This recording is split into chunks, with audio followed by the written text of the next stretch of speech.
Yes. I've been in the store doing orders all day, so I have no idea what she showed you. Normal everyday stuff. Yeah. I just ate a jalapeno and it was really hot.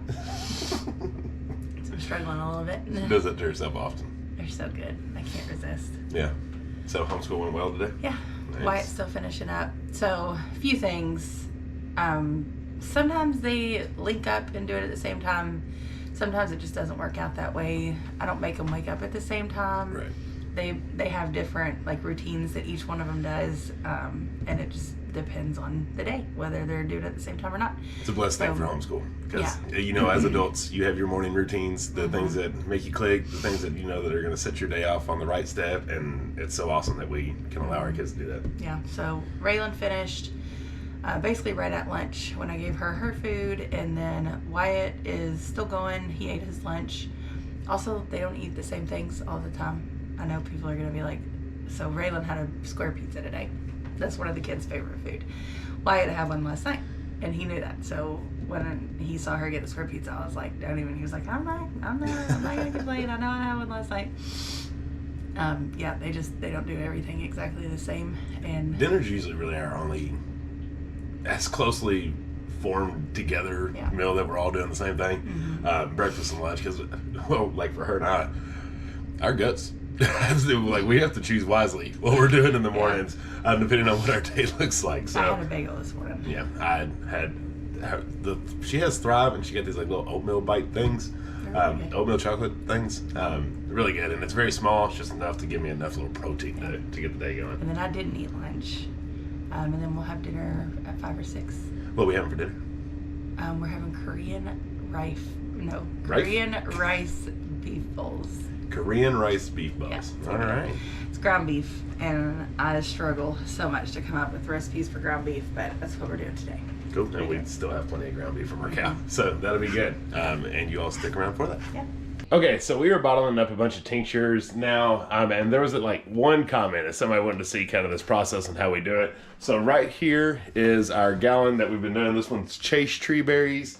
So the berries are in there. They've been infusing for about 4 to 6 weeks. So now we're going to strain the berries out, just have the liquid, which I'm going to do right here, and then we'll show you the bottling process. Now once you have it strained completely, so Jen is getting the bottles ready for us. A very tedious process. Yeah, because every bottle is wrapped in plastic, which we hate. Yeah.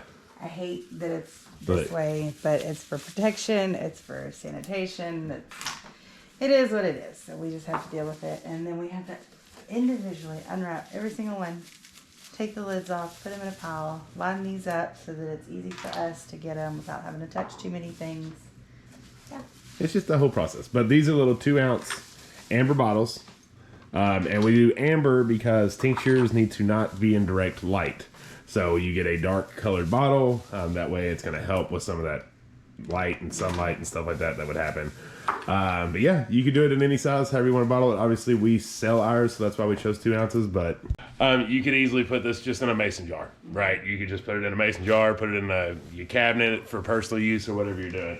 And you want to tell them what? Yeah. One thing when you are unwrapping and taking the tops off, you have to individually check each one, because we've had instances where Amazon sent the little droppers broken because they're glass. So you have to inspect each one. Yes, and we do that way you all don't have a unexpected broken dropper in yours. And if you've ever ordered from us, you know we wrap the fire out of them, try to make sure they don't break on the way to you too. And then from there, these are the tools that we use. We have a broken ladle. That was a canning ladle that we use. We have, pick your favorite measuring cup, the one that pours the best, that has the best tip, because that's important here. And then a little funnel that fits right down into the jars, stainless steel. And then a stainless steel bowl, and then all these things we use. This is it. We don't like this stuff is only for making tinctures. You don't mess it with your cooking. Your cooking supplies or your stuff that you use every day. This is strictly tincture stuff. And I'm just going to quickly show you one. This is normally Jen's side of things, but she's still doing bottles. So we take our ladle, we just fill it up into our measuring cup. We take a bottle, put our funnel in, like so.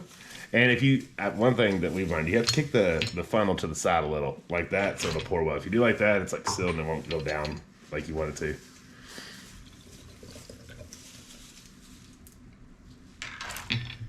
Fill it up to there. Topper. Pop. And then there you go. This one's ready for labeling.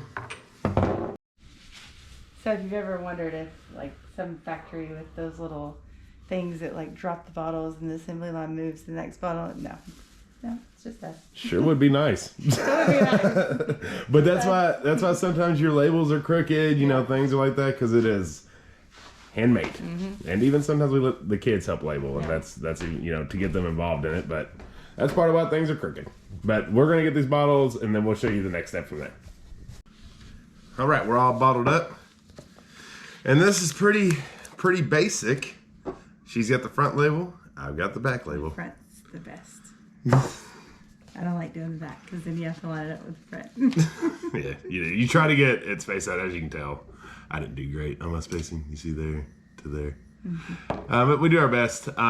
It's the one thing that at least I would like to change. I think she's in agreement too, is our labeling. It's not cost effective to do 2 labels, and we use Avery right now, Avery print, and that is not cheap either.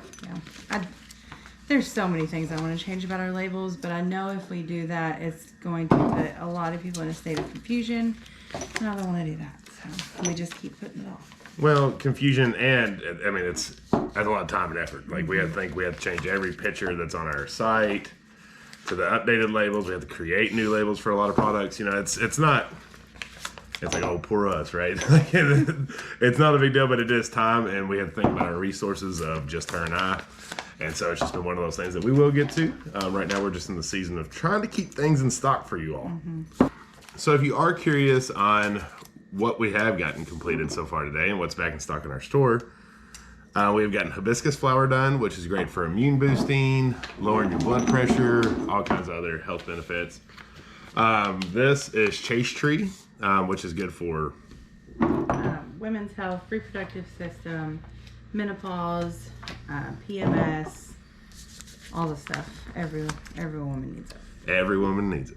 And then we've also are going to still get done feverfew, which is great for reducing headaches and preventing headaches. And then also if you have a fever, it's great to help reduce fevers and prevent them. So it's good to have. It's a really good one.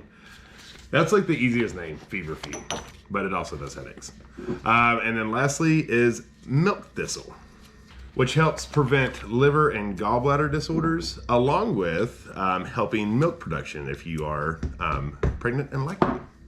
And so hopefully that person that asked this question found this valuable. We didn't want to do an entire video just on it because that would be incredibly boring for you, unfortunately. It's not a overly thrilling part of the life that we do here, but it is a part of our everyday life. Yes, every day we're doing this to try to keep things in stock and getting orders out to you all, and we're always doing a little bit of something. After this, basically I just take everything down to the store.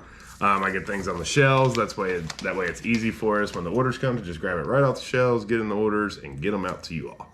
But if you're doing this on your own base, obviously you can do a lot of this stuff differently. It doesn't have to be so small. It can be much bigger.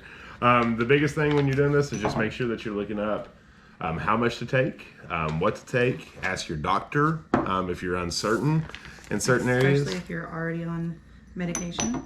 Yes, you definitely don't want to just stop a prescription medicine and go straight to a tincture. However, a lot of doctors are definitely on board now with medicinal herbs and are very willing to talk to you about it. So if you are interested in it, just go to your primary physician and start figuring out what maybe works best for you all. Anything else from you? I think so. All right. Well, we're going to keep working.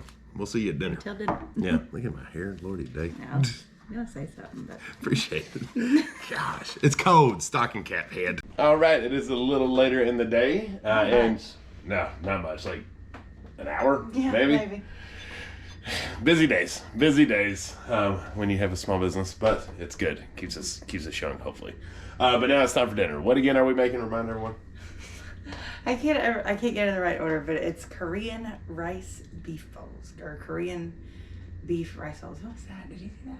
No, I was just trying to think. I would call it a rice bowl with Korean beef. There you go. Yeah. All right. Well, the first thing that we got to do is we got to make the rice. So we got basmati rice. Mm-hmm. She's going to put it in the air fryer because that's such an easy way to make rice. Oh, yeah. It's the pot. Thank you. I'll let you talk. Here, you talk too. Anything else you'd like to say? So earlier you guys saw me straining off this broth. That was from a chicken carcass, rotisserie chicken that we had. It cooked for like 48 hours. And yeah, so I'm going to use 2 cups of that and get our rice going. Okay, so first we have to make our marinade for our beef. So we're going to start with about 2 tablespoons of sesame oil, which I don't have a ton of, so I'm just going to use what I got here. Sesame oil is real potent if you've never cooked with it. So you know. I've got less than 1 tablespoon, so it'll be fine. It'll be fine. Okay, next we're going to add in some minced garlic. Never too much. Soy sauce.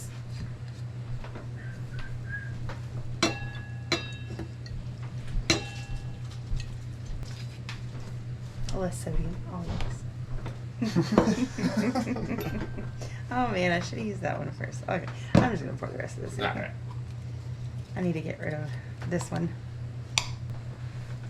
Help me. Breaking all over it. Okay. I love emptying things. It's my favorite. Alright, we're gonna get a little bit of brown sugar. Basically it is. Like a heaping tablespoon. And then we have this Japanese barbecue sauce. We're going to add some of that.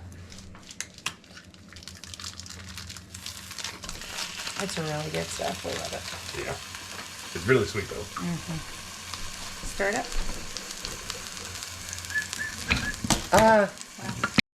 And I am starting to cook the ground beef. So I'm going to add some garlic salt, which she's got a lot of the flavor right there in the marinade. I'm just seasoning the meat a little. And some Creole. We'll probably call it right there. Yeah, I wouldn't know my salt. Okay, I'm also going to add some ginger paste. I think it was a different recipe that I was looking at, but it called for some ginger.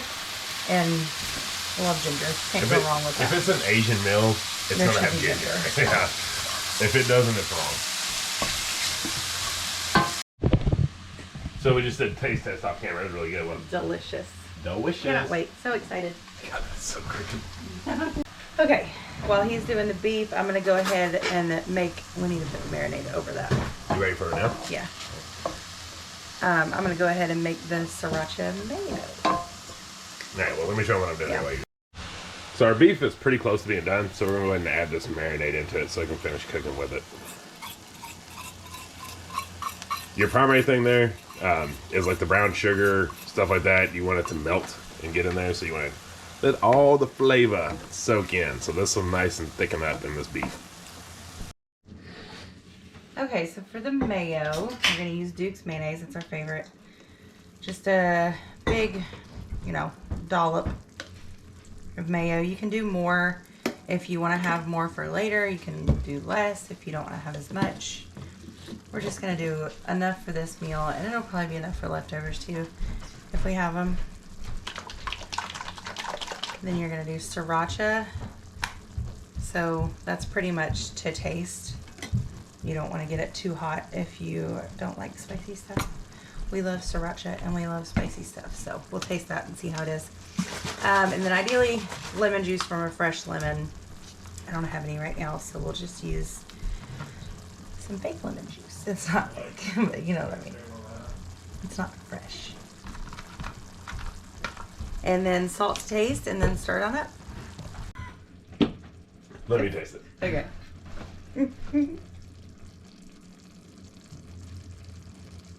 That's really good. Holy cow. Does it need more sriracha though?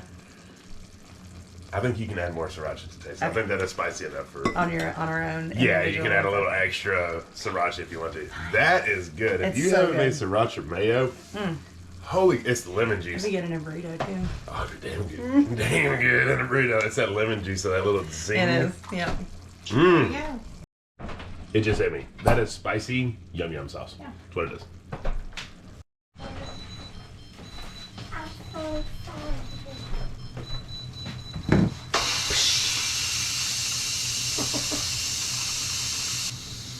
Ellie just run around like a crazy dog. Okay. Really, you don't like watery rice. I don't even know what that means. Nobody likes watery rice. Nobody likes dry rice. It's not dry. It's the appropriate amount of moisture to the rice. No. I don't like no liquid rice. If I get my rice out, I got it. It's like rice pudding. Got it. No thank you. Rice pudding. What would you call a rice catcher? I don't know. I need a rice catcher. Yummy twisted. Alright, so we've got our rice in our bowl. And we're going to get our meat, which has got our marinade on it. So excited. I'm pretty pumped about it. And then our sriracha mayo, which we'll just drizzle. And then I'm probably going to put a little bit more sriracha on mine. Just need a straw for that. Ideally, green onions would be on top, but we forgot to get them. It's okay. Yeah. It's okay. Everything's fine. Everything's fine.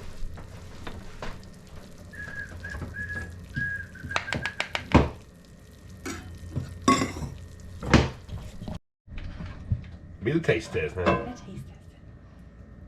It's very hot.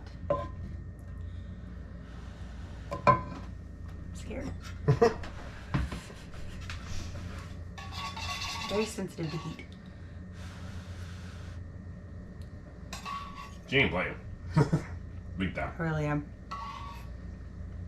That is so good. Is it? It really does taste like yum yum sauce. Yeah. Oh my gosh, that's delicious. Love it. Put it on the rotation. We're gonna sit down and eat. Mm-hmm. See y'all. Bye. Had fun today.